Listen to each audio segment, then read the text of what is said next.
Hoje pela manhã tivemos a presença aqui na nossa igreja do pastor Celiton, né? Professor do Carisma, trazendo uma palavra abençoada. Foi bênção demais. Ele falou sobre Salmos 1, né? Foi poderoso, né? São salmos que a gente consegue extrair vários ensinamentos. A Bíblia, né? Um contexto que a gente consegue extrair vários ensinamentos, né? E como é que o Espírito Santo ele é lindo, né? Como é que ele faz e fala, né? Na abertura do culto, a Dávila falou sobre a mensagem toda. Toda a mensagem ela falou só na abertura do culto, na ministração. Como é que o Espírito Santo ele faz as coisas, né? A gente vai falar sobre enxergar o mundo espiritual, né? A abertura da visão para a gente ver e reconhecer o mundo espiritual. Ela falou isso tudo na ministração da abertura do culto, né? Glória a Deus. Como tema a gente tem a mais do que nós podemos ver. Esse é o título da nossa mensagem. Eu quero fazer a nossa declaração de fé antes, para que a gente fique bem frisado. O que é a palavra de Deus para a gente? Se alguém tem Bíblia de papel, levante sua Bíblia de papel, Bíblia em celular. Esta é a minha Bíblia. E o povo está com fome. Eu sou o que ela diz que eu sou. Eu tenho o que ela diz que eu tenho. Eu posso fazer o que ela diz que eu posso fazer.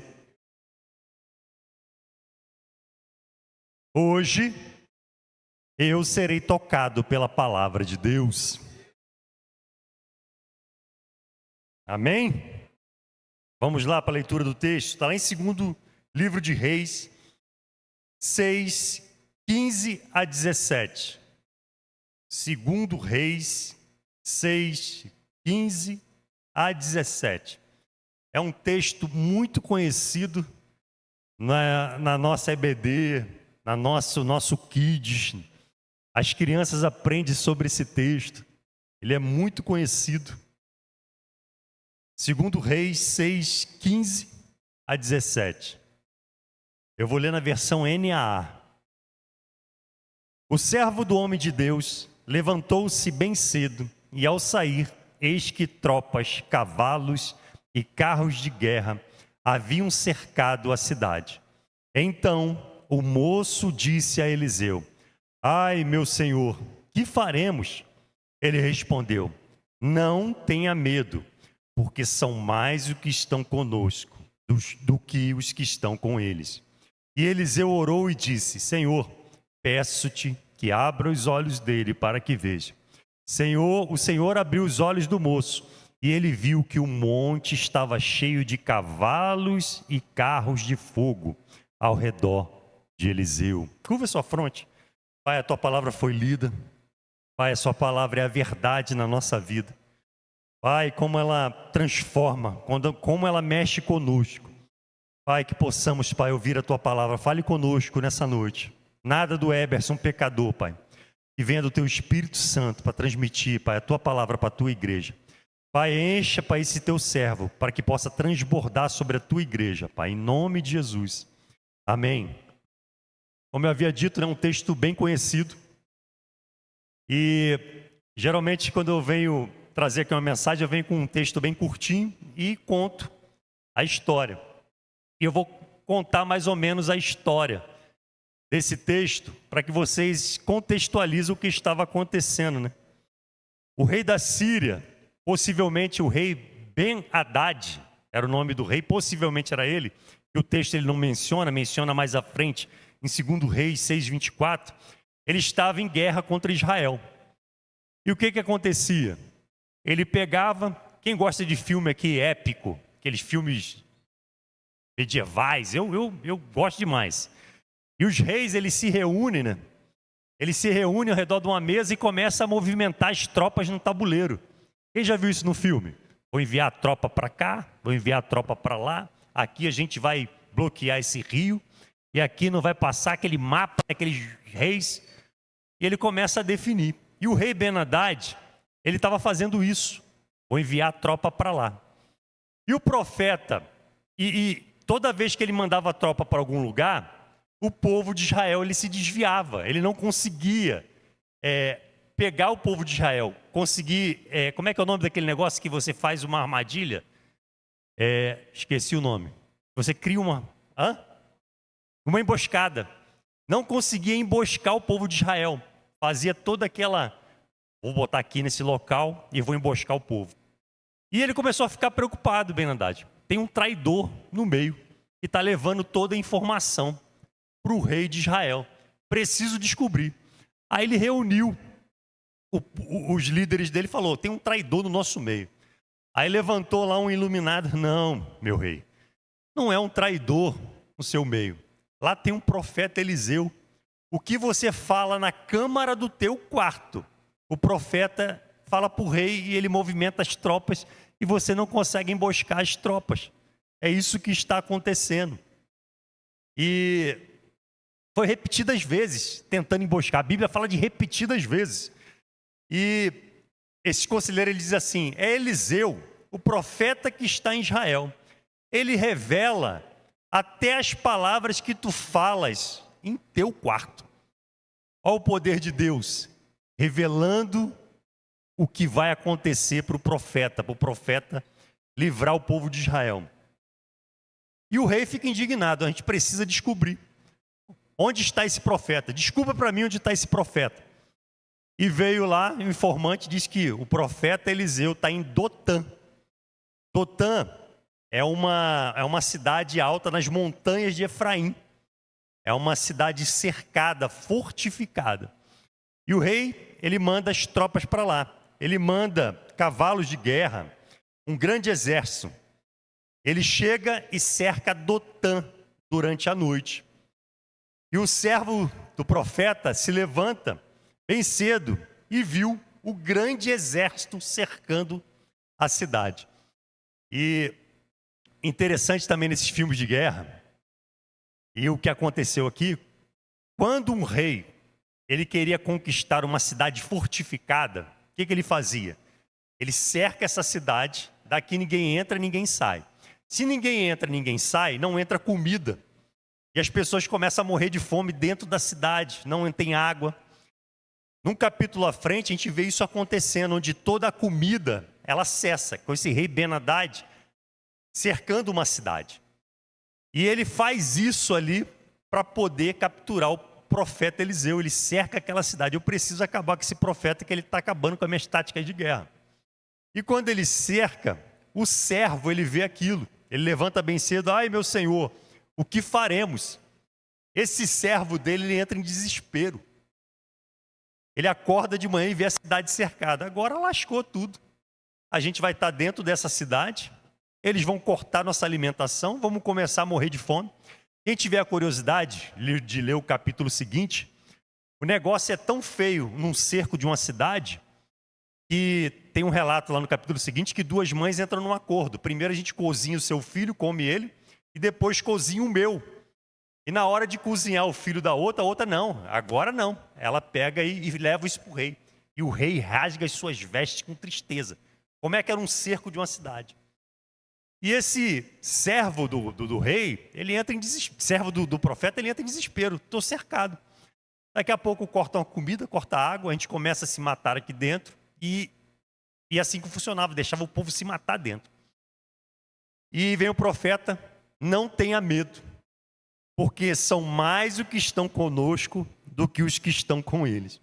Imagina, o profeta falando isso para o servo, a reação do servo, ele olhando o profeta. Rapaz, esse homem deve estar doido. Tem eu, ele, uma cidade cercada, esse monte de carro em volta dessa cidade, onde ele está vendo isso tudo. Ele continua. E Eliseu orou e disse, Senhor, peço-te que abra os olhos dele, para que veja. O Senhor abriu os olhos do moço e ele viu que o monte estava cheio de cavalos e carros de fogo ao redor de Eliseu.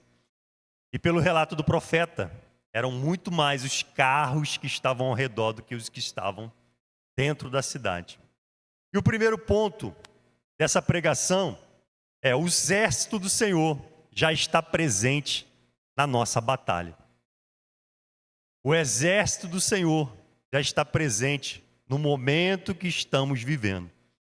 E muitas vezes a gente não está enxergando, mas o exército já está lá. Aquele exército estava lá desde o início. Só o servo ele não estava enxergando. Quantas coisas a gente enfrenta na vida? Problema financeiro, problema de saúde, problema familiar, problema no casamento. E a gente não consegue enxergar o exército que está ao redor do nosso problema. E aquele servo, ele não consegue ver aquilo. E o rei da Síria, porque enviou uma grande tropa, guerra, e o profeta diz: aqueles que estão conosco são superiores, temos mais do que os que estão nos cercando. E com isso, a gente tira a fórmula da caminhada cristã, que é viver pela fé. Viver com fé. Naquele período, o profeta orou para que ele enxergasse. E a gente tem que viver pela fé para poder enxergar. Em Hebreus 11:1 diz assim: ora, a fé é a certeza de coisas que se esperam, a convicção de fatos que não se veem. Vocês conseguem relacionar com o que aconteceu com o servo do profeta? Era uma coisa que ele não conseguia enxergar. É a certeza das coisas que esperamos. A gente tem que ter certeza na coisa que esperamos. Se é uma restauração de um relacionamento, de um casamento, eu preciso ter a certeza da restauração do meu casamento. Senhor, eu quero ter a certeza. As dúvidas, elas virão na caminhada. Mas a gente tem que firmar na certeza, na convicção, na cura. A gente passa por um processo de cura, a gente recebe um diagnóstico. E a primeira coisa no diagnóstico, a gente dá aquela titubeada, né? Eu nunca vi o Senhor curar de uma metástase. Eu nunca presenciei. Hoje o pastor Célito aqui falou sobre um milagre que ele viu lá na Suíça.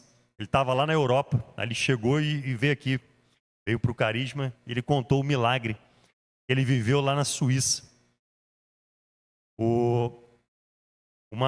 Foi visitar uma casa e descobriu que tinha uma pessoa na casa com um mês de vida. E tinha um irmão com ele, o irmão falou: vamos orar que Deus vai curar. Ele disse que no primeiro instante ele ficou com medo. Rapaz, a gente orar pela cura dessa mulher, se ela não receber a cura, ela vai odiar o nosso Deus, ela vai odiar Deus porque ela vai achar que Deus não curou. E o profeta que estava com Céliton, ousado: não, nós vamos orar. Ele virou para ele: tu tem certeza? Nós vamos orar. Se começou a orar pela mulher, a mulher vomitou uma bola de sangue, primeiro vômito. Depois ela vomitou um líquido amarelo. E ela: para, que eu não estou me sentindo bem, que eu estou... E eles: está queimando. É o Espírito Santo de Deus que está te curando. Continuaram a oração. Aquela mulher fez o exame, estava curada, num câncer terminal metástase. O poder de Deus. Depois o Célito contou aqui também que numa estação, ele orou por um rapaz com a mão ressequida, né, encolhida. E na estação começou a mexer e a mão cresceu do rapaz. O mesmo Deus dessa palavra é o mesmo Deus que está atuando hoje. Ele depende da nossa fé, nosso crer, orar com ousadia. E continua aqui: a convicção de fatos que não se veem. Precisamos estar convictos do que não estamos enxergando. Aquele servo, ele não estava vendo, mas o exército estava lá. Muitas vezes não estamos vendo a cura, mas a cura está lá. Muitas vezes não estamos enxergando a saída para a nossa empresa, mas a saída está lá. Só precisamos de fé para que possamos enxergar. E a fé é edificada pelo ouvir a palavra de Deus. Vocês estão vendo como é um círculo? Não enxergamos, passamos a enxergar com fé. Às vezes a nossa fé é uma semente pequenininha e a gente precisa aumentar essa semente. Aumentamos essa semente com a palavra de Deus, nos edificando com a palavra de Deus. quando a gente lê um milagre de Deus, milagre feito por Jesus na palavra, crendo que esse milagre ele pode ser para o dia de hoje, a gente começa a enxergar o milagre no dia de hoje, a gente começa a palpar esse milagre. Basta a gente crer. Consequentemente, Romanos 10:17, a fé vem por ouvir a mensagem, e a mensagem ouvida mediante a palavra de Cristo. Pastor, estou numa dificuldade, não consigo ver a luz do fim do túnel. Irmão, você está lendo a palavra de Deus? Você tem feito momento de meditação, de leitura da palavra de Deus? Você tem vindo para o culto fé e escutado os testemunhos dos irmãos que têm vivido milagre nessa igreja? Quando a gente escuta um testemunho de milagre, a gente sai voando. Quando eu escutei os milagres aqui do Célito pela manhã, os milagres vividos lá pelo Célito, dá vontade de sair orando por todo mundo por cura, porque isso edifica a nossa fé, nos fortalece, e a gente se sente com a fé maior para poder orar por uma vida com autoridade. E isso é momento de caminhada, leitura da palavra, viver, ouvir os milagres Eu contei aqui, né, sobre o milagre que eu vivi. Deus ter criado uma bolsa, segurou todo o pus e o apêndice necrosado dentro durante 4 semanas. Meus filhos, eles sabem desse milagre. Eles viram esse milagre. No momento de dor ou de aflição, eles vão lembrar: meu pai foi curado por Deus, aquele milagre, eu vi aquele milagre. Eu posso rogar a esse Deus que Ele vai fazer esse mesmo milagre na minha vida. E nós, conhecendo o milagre um dos outros, a gente vai viver esse milagre. Poxa, fulano não podia engravidar. Ela engravidou, Deus curou. Eu creio que eu posso engravidar também. Eu posso viver esse milagre. E quando você ora pelo milagre do próximo, é poderoso na sua vida. Eu não sei o porquê disso, mas quantas vezes eu vi isso. Pessoas que começaram a orar pelo milagre do outro e começaram a viver o milagre na vida dela. A amiga não podia engravidar, ela começou a orar pela gravidez da amiga e ela engravidou também. Aí foi um milagre em sequência. Pessoas que precisavam de cura começou a esquecer de pedir da cura dela e começou a pedir pela cura do outro. E viveu a cura. E o outro também viveu a cura. Às vezes a chave do milagre está em você orar pelo milagre do outro. Ver e viver o milagre do outro ativa a sua fé para viver o seu milagre. E quando aquele servo, ele passa a enxergar, é por meio da palavra, por meio da oração do profeta, ele passa a enxergar. Está lá em Salmos 119, 105. A tua palavra é lâmpada que ilumina os meus passos e luz que clareia o meu caminho. Para que serve a luz? A luz, ela ilumina e ajuda na nossa caminhada. Lá no nosso prédio, o sensor de presença lá está com problema. Aí a gente abre a porta e caminha na escuridão, os 4 passos batendo nas coisas, até o sensor de presença ele ativar para ele iluminar, para a gente saber onde está. E a palavra de Deus é esse sensor que está em cima da gente, que ilumina os nossos passos, que nos dá a direção. Quando a gente está cheio da palavra de Deus, os nossos passos eles são iluminados. E a possibilidade de você dar uma trombada na parede ou tropeçar é zero, porque a palavra ela está te orientando. Mulheres e homens solteiros, pergunte a Deus, medite na palavra. Os homens, eu quero uma mulher virtuosa igual Provérbios 31. Ele te dá lá todas as características da mulher virtuosa. Aí você olha e medita na mulher virtuosa de Provérbios 31. Aí, opa, essa é a mulher que Deus quer para a minha vida. E aquela palavra, ela ilumina os teus passos e leva em direção àquela mulher virtuosa. Estou precisando de cura. Aí você abre Isaías 53. Antes você estava tropeçando, buscando a cura em locais onde não viriam a tua cura. Aí você abre Isaías 53. Ele levou sobre si todas as nossas enfermidades. E sobre as suas pisaduras nós fomos sarados. Aí você começa a entender de onde vem a cura. De Jesus. E você começa a iluminar os teus passos e você começa a ir na direção de Jesus. Aquelas burdoadas que você dava buscando a cura em locais onde não vinham a cura, você para de tropeçar e você busca na direção que vem a cura. Quando você lê na palavra, eu e a minha casa serviremos ao Senhor. Você para de brigar com o filho, de causar a ira dele, trazer a ira dele. E você começa a levar para ele a palavra. Porque você sabe de onde vem a salvação da tua família. As escrituras, elas passam a iluminar.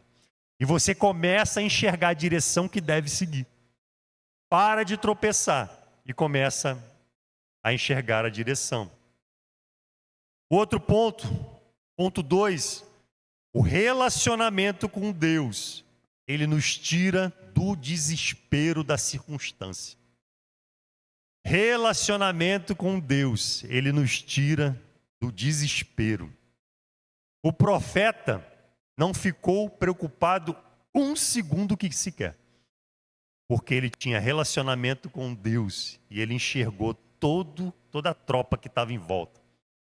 O servo não tinha tanta intimidade com Deus e precisou da oração do profeta para que ele pudesse enxergar. O relacionamento com Deus, ele abre a nossa visão espiritual. A gente começa a enxergar o mundo espiritual. E Eliseu orou, Senhor, abre os olhos dele para que veja. Isso aqui é intimidade. O profeta, ele ouvia de Deus e transmitia para o povo. Hoje não temos isso. Todos podem ouvir de Deus e serem dirigidos. Naquele tempo era o profeta, os sacerdotes e os reis que ouviam a direção de Deus, que tinham o Espírito Santo momentaneamente habitando dentro dele. Hoje, todos nós que recebemos Jesus como Salvador, temos o Espírito Santo habitando dentro de nós, nos dirigindo. E o Espírito Santo que habita dentro de nós, ele é Deus. Ele é Deus. Deus Pai, Deus Filho, Deus Espírito Santo. Ele é Deus, é o Espírito de Deus. Esse Espírito Santo que habita dentro de você, ele não mente. Ele não te engana. Ele não faz pegadinha contigo. Filho, vai para lá. Aí tu vai lá e quebra a cara. Não existe isso com o Espírito Santo. Ele te orienta, ele determina. E você acaba sendo direcionado pelo Espírito Santo. E você vai ser feliz com a consequência de ser dirigido pelo Espírito Santo. Aqui na igreja a gente tem um ministério que se chama CRI, Cristão Empreendedor, Cristãos Empreendedores. O que é o CRI? O CRI é um ministério que leva empresários a ouvir a voz do Espírito Santo para dirigir a empresa, para abençoar vidas, para poder fazer a diferença com a voz do Espírito Santo. Isso é no nível empresa. E no nível membresia? A gente quer que todos os membros escutem a voz do Espírito Santo para ser dirigido pelo Espírito Santo em todas as decisões. E a intimidade é construída com conversa, com relacionamento. Não existe intimidade sem conversa. Aquele primeiro encontro que você teve hoje com o teu cônjuge, que você teve com o teu cônjuge lá atrás, você tinha toda a intimidade. A intimidade foi com conversas, com relacionamento. E a mesma coisa acontece com Deus. A gente precisa ter relacionamento. Moisés, quando entrava na tenda do encontro, a face dele resplandecia. porque ele tinha relacionamento com Deus. Josué ficava do lado de fora, querendo aquela intimidade, aquele relacionamento. O povo estava longe da tenda do encontro. Moisés ele subia para conversar com Deus no monte. O povo ficou com medo, porque tem medo quem não tem intimidade. Moisés conhecia Deus, sabia que Deus era poderoso, um Deus amoroso e cuidadoso. O povo não. Moisés, fale por nós. Não queremos ser fulminados. Não queremos ver Deus para que não morramos. Relacionamento. Através das conversas, relacionamento, temos intimidade. Pastor, Deus não fala comigo. Você tem falado com Ele? Você tem orado? Tem buscado? Tem jejuado? Ele só vai falar contigo se você falar com Ele. Intimidade é por meio de relacionamento. O relacionamento com Deus, ele tira a ansiedade do nosso coração. Cada vez mais, ouvindo a voz de Deus, tira toda a ansiedade do nosso coração. Nós estamos a ponto de sermos despejados do apartamento onde moramos. A gente está procurando aqui casa em Sobradinho. Quem souber, é só nos fale aí que a gente está procurando, que a gente está vindo morar em Sobradinho. Nós, não é povo, não estamos sendo despejados por falta de pagamento de aluguel, não. A gente move, deixa eu explicar, senão daqui a pouco o pastor lá não está pagando aluguel, está sendo despejado. A gente mora num apartamento funcional e a minha esposa mudou de apartamento, a gente mudou de quartel e ela foi oferecido para ela imóveis em Taguatinga. A gente negou 3 vezes, a gente ia ficar, como é que a gente ia ficar? Trabalhando no plano, morando em Taguatinga e igreja em Sobradinho, ia ficar um triângulo ia ficar meio esquisito. E a gente deu nega 3 vezes, a gente saiu da fila do funcional. E temos que ficar 2 anos fora da fila. E nada é consequência, tudo é a mão de Deus. Hoje, inclusive, recebemos uma palavra do profeta Célito. Deus está movendo a gente para cá. E a gente está quase sendo despejado e eu estou zero ansiedade. Estou tranquilão, porque Deus tem preparado o melhor para a gente. Eu tenho certeza que Deus tem preparado a melhor casa para a gente. A vontade dele vai ser feita na nossa vida.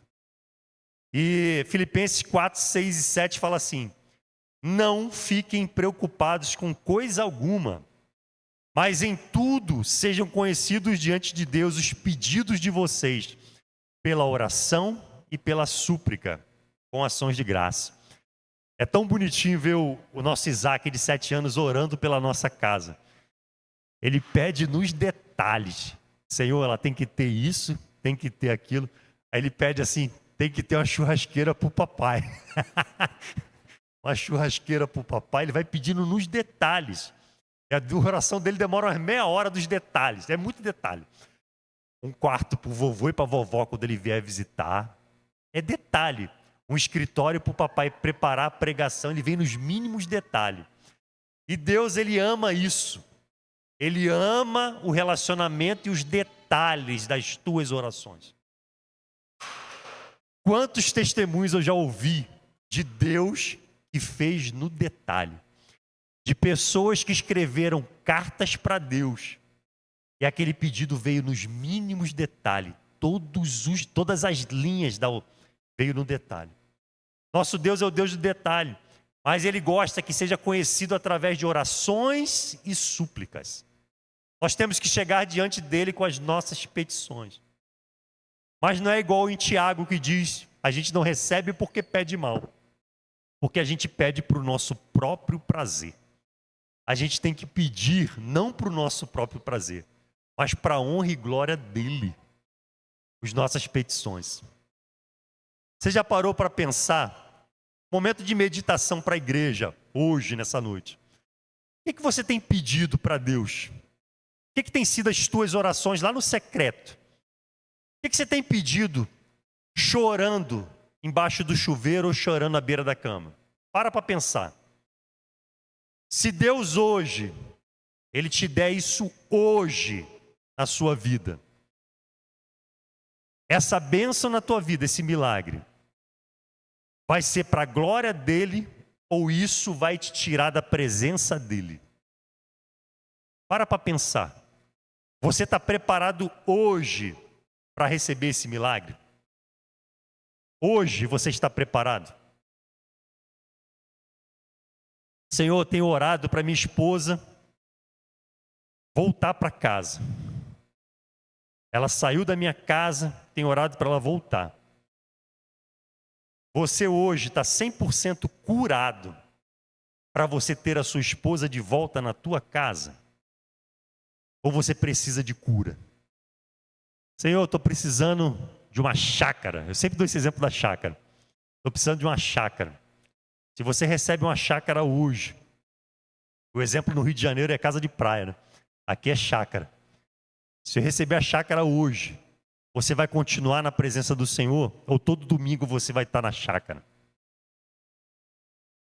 Se você receber a sua cura hoje, o seu milagre, a doença, você vai dar os dias da sua vida em serviço a Deus?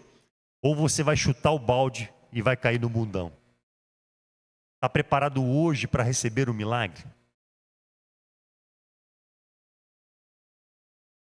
Sejam conhecidos diante de Deus os pedidos de vocês pela oração e pela súplica com ações de graças. A gratidão, ela acompanha as orações e súplicas. Senhor, eu preciso do meu milagre, da minha cura. E já agradeço pela cura que o Senhor tem derramado hoje sobre a minha vida. As ações de graças, ela acompanha um coração grato. Se você recebe hoje o teu milagre, quanto tempo vai durar de gratidão? Ou você vai murmurar daqui a 2 meses? Vai esquecer do maná e vai começar a murmurar. Quanto tempo dura a tua gratidão pelo milagre? Com ações de graça. E a paz de Deus, que excede todo entendimento, guardará o coração e a mente de vocês em Cristo. Quando a gente não está ansioso, quando a gente confia naquele que faz, quando a gente enxerga aquela escuridão que sai da nossa frente, a gente começa a enxergar a mão de Deus nos detalhes da nossa vida. Essa paz de Deus, ela inunda o nosso coração, arranca a ansiedade e a gente começa a viver pela fé. Eu sei que Deus tem o melhor para mim. Não preciso dar cabeçada ou fazer coisas erradas para poder conquistar o melhor para mim. Porque Deus tem preparado o melhor para mim. Glória a Deus, igreja. Estão vivos, acordados? Amém? Ponto 3. Os inimigos ficaram cegos quando tentaram atingir o homem de Deus.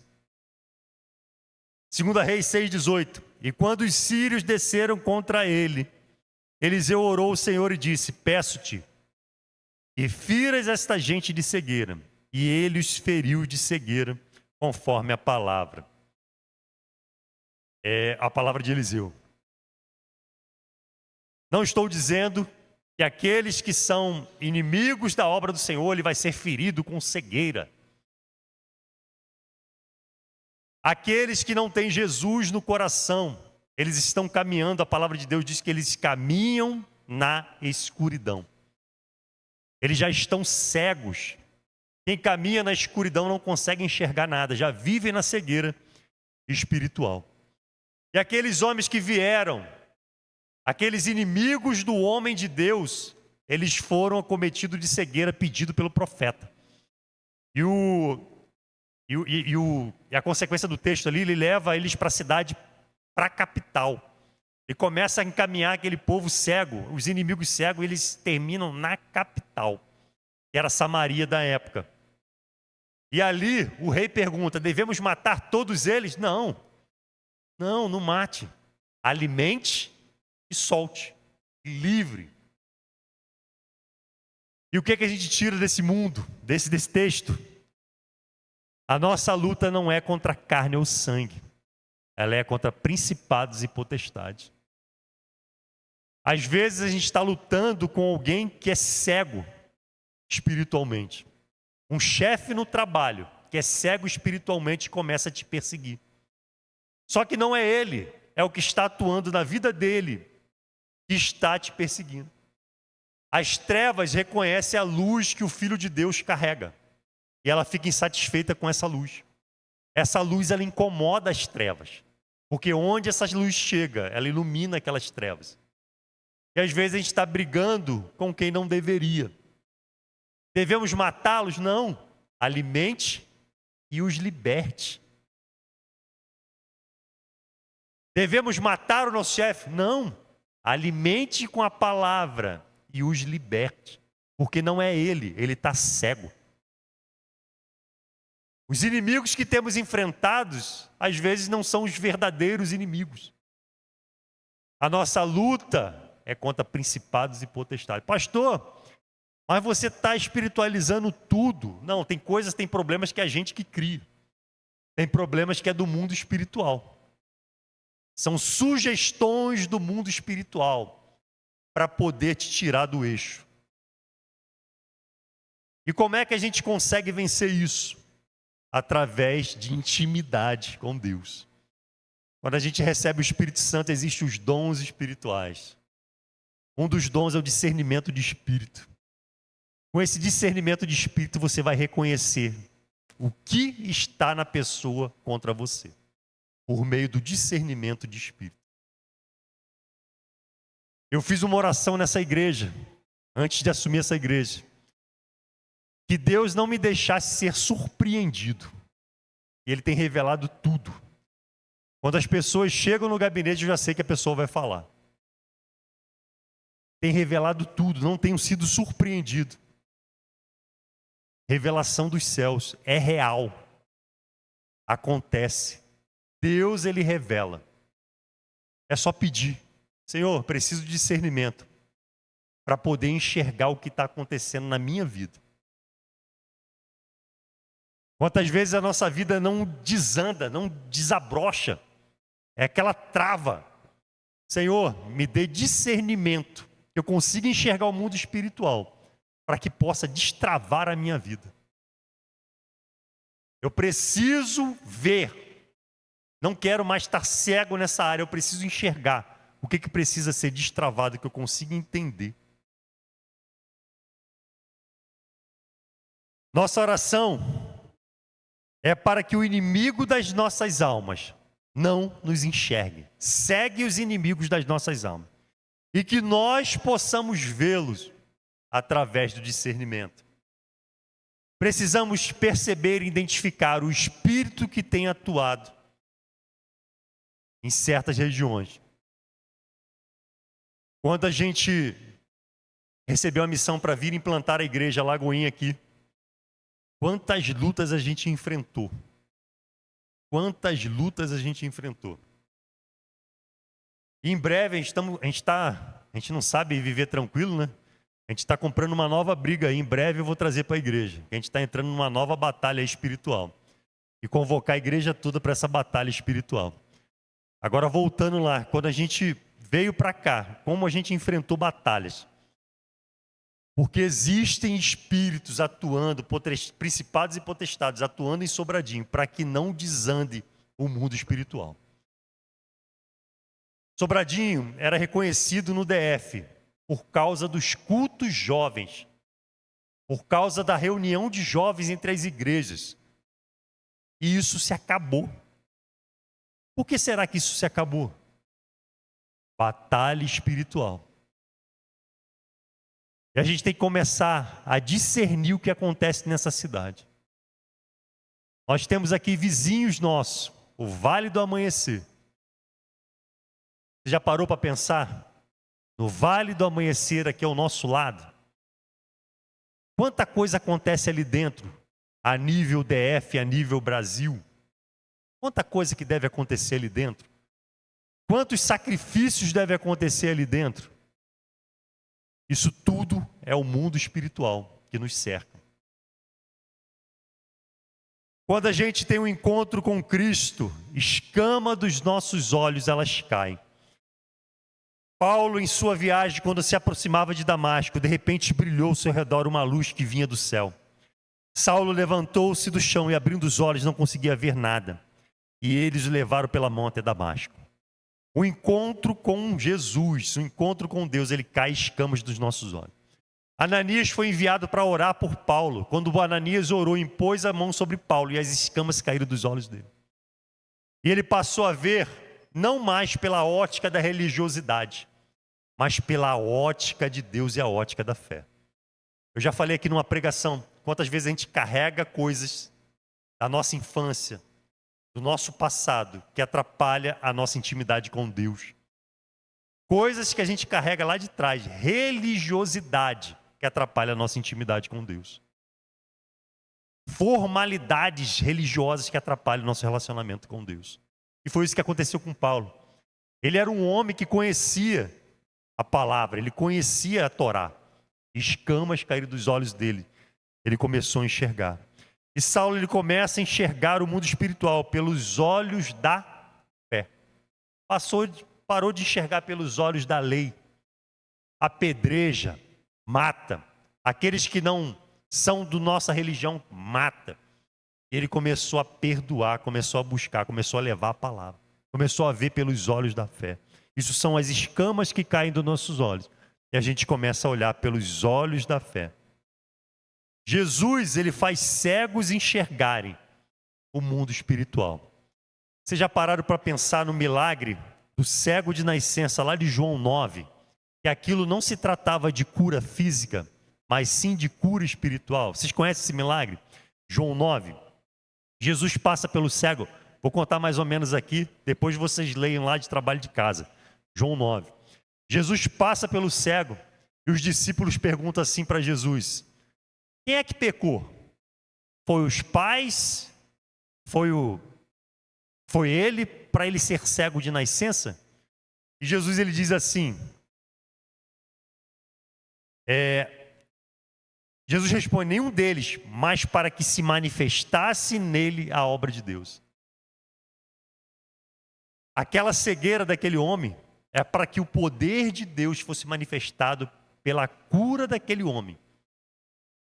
Não era um pecado que causou aquela cegueira, mas que o poder fosse manifesto. Jesus diz, é necessário fazer a obra enquanto é dia. Interessante que ele cura aquele homem e ele começa a falar sobre luz e sobre trevas. Cura o homem das cegueiras e ele fala assim, a gente tem que fazer a obra enquanto é dia, porque à noite ninguém pode trabalhar. Porque naquela época não tinha um poste, não tinha aquela caminhada, carro com farol. As pessoas faziam as coisas durante o dia. Quando as trevas caíam, todo mundo se recolhia e ia dormir. Porque não tinha como fazer mais nada. Você não conseguia colher no meio da escuridão. Não tinha como, era tudo durante o dia. E ele continua, enquanto estou no mundo, sou a luz do mundo. Enquanto estou no meio de vocês, eu sou luz que vai iluminar a vida de vocês. Então ele cospe no chão, transforma saliva em terra e esfrega no olho daquele cego e vá se lavar no tanque de Siloé. Aquele homem volta enxergando e ele tem o primeiro encontro com outros cegos, que são os vizinhos, que são os cegos espirituais. Ué, é parecido? É esse? Não. É outro? Não. É o mesmo, do cego de nascença que foi curado. Primeiro encontro com os cegos. Depois ele encontra outros cegos, que são os fariseus, que não conseguiam enxergar a luz que estava no mundo, na frente deles. E ali já tem outra discussão. Os fariseus começaram a discutir entre eles. Ué, como é que curou no sábado? Religiosidade. Curou no sábado? Que absurdo, não é de Deus, porque curou no sábado. Aí outros, não é possível, não existe esse milagre, nunca aconteceu, só pode ser de Deus. E começaram a discutir. Mais um bando de cego discutindo porque não conhecia a luz que estava no mundo.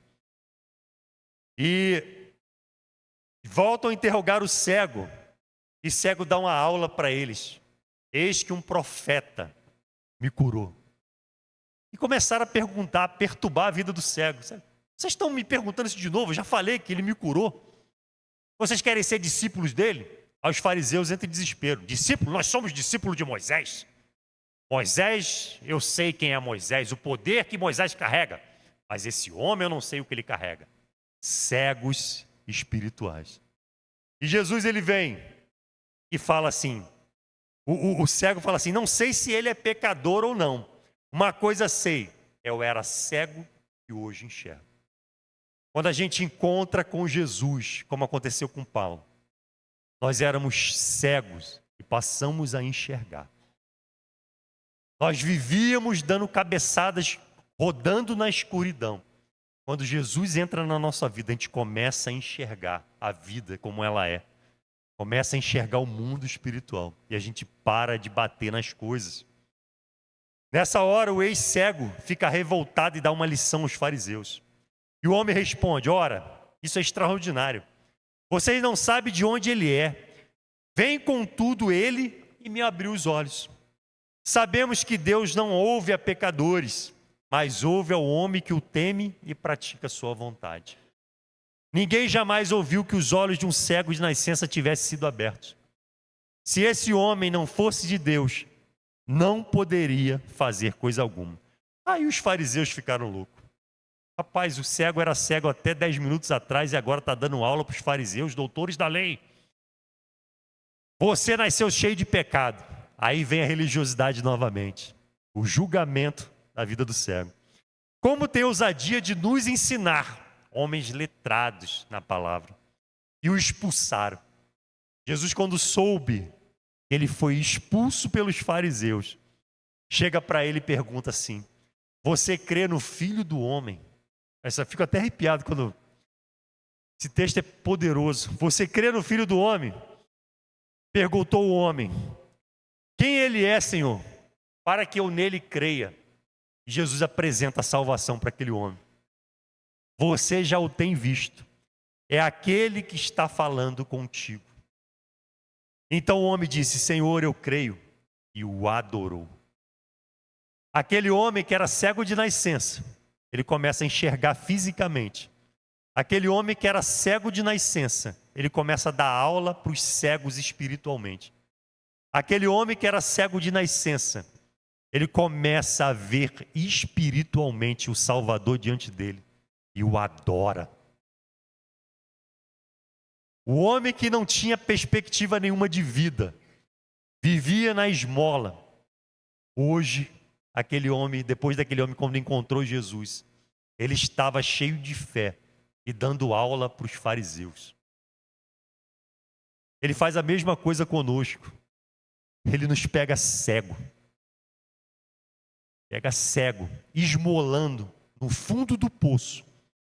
E a gente, quando tem um encontro com ele, a gente começa a enxergar o mundo espiritual. E é como a gente começa a enxergar coisas que os nossos familiares não veem ao nosso redor. O Eberson está meio doido. Ele está falando esquisito. Ele está vendo coisas onde não tem. Ele está exalando amor por aquele que está fazendo mal a ele. Por que será? O Eberson está enxergando o que está naquela pessoa fazendo mal. E tudo isso abre uma visão do mundo espiritual, quando a gente tem um encontro com Jesus. Neste momento, o cego de nascença, ele tem uma cura completa. A cura física e a cura espiritual da cegueira. E ele começa a mostrar que o milagre não se tratava. Jesus começa a falar que o milagre não se tratava. Não se tratava da cura física. Mas aquela cura física é para que todos aqueles que eram cegos espirituais pudessem enxergar também. Ele começa a falar, eu vim ao mundo para julgamento, a fim de que os cegos vejam, e os que veem, ou que se acham que veem, se tornem cegos. Alguns fariseus que estavam com ele ouviram dizer e perguntar, acaso nós também somos cegos? Realmente Jesus estava se referindo a eles. Vocês acham que enxergam, mas vocês não estão vendo nada. Porque eu estou aqui diante de vocês, e vocês não me adoraram como o cego me adorou. É isso que ele está dizendo. Disse Jesus: se vocês fossem cegos, não seriam culpados do pecado. Mas agora que dizem que pode ver, que dizem que conhecem as Escrituras, que conhecem a minha palavra, a culpa de vocês permanece. Ele está dizendo o quê? Vocês, em toda essa religiosidade, flutuando na unção, dizendo que são todos poderosos, são mais culpados daqueles que não conhecem. Aqueles realmente são cegos, mas quando ele recebeu a minha palavra, ele me adorou. E vocês, na sua arrogância, continuam cegos. Chamou o louvor?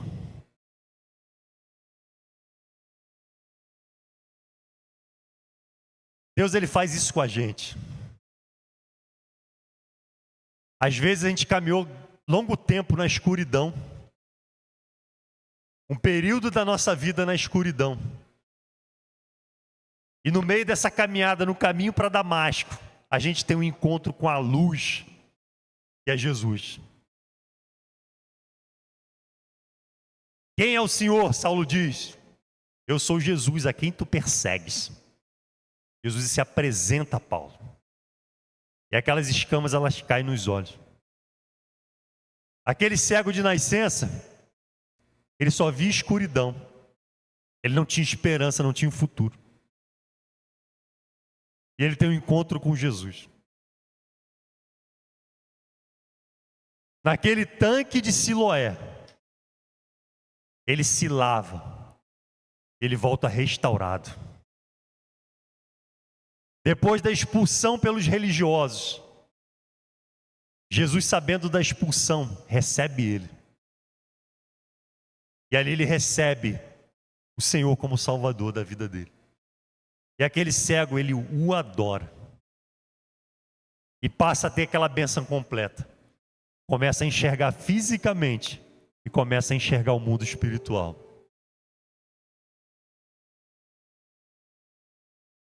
Muitas vezes, a gente já teve um encontro com Jesus. E a gente ainda não está conseguindo discernir o que está à nossa frente, o que estamos vivendo, os erros que estamos cometendo. E essa noite é uma noite para a gente iluminar os nossos caminhos e começar a enxergar por meio das Escrituras o que Deus quer para a gente. O que Ele quer para o nosso futuro, a nossa direção, a nossa caminhada. É noite de discernimento. Discernir o mundo espiritual, as coisas espirituais do que é carnal. Parar de caminhar nas trevas, apalpando o caminho, e começar a caminhar com velocidade, enxergando o caminho. Eu falei aqui no meio sobre a vida travada. Poxa, eu recebi Jesus como Salvador e nada mudou na minha vida. Nada acontece, nada dá certo. Peça a Deus discernimento. Senhor, a Bíblia fala sobre pedir os dons. Preciso de discernimento para poder enxergar. Eu preciso enxergar onde estão os bloqueios, porque eu quero vencer esses bloqueios. Não quero mais tropeçar, caminhar na escuridão e tropeçar. Eu quero ver o meu caminho nítido, para que eu veja as armadilhas e os buracos e possa desviar pela luz que vem de ti. Vamos ficar de pé, igreja? Louve conosco, medite nessa canção. Render a ti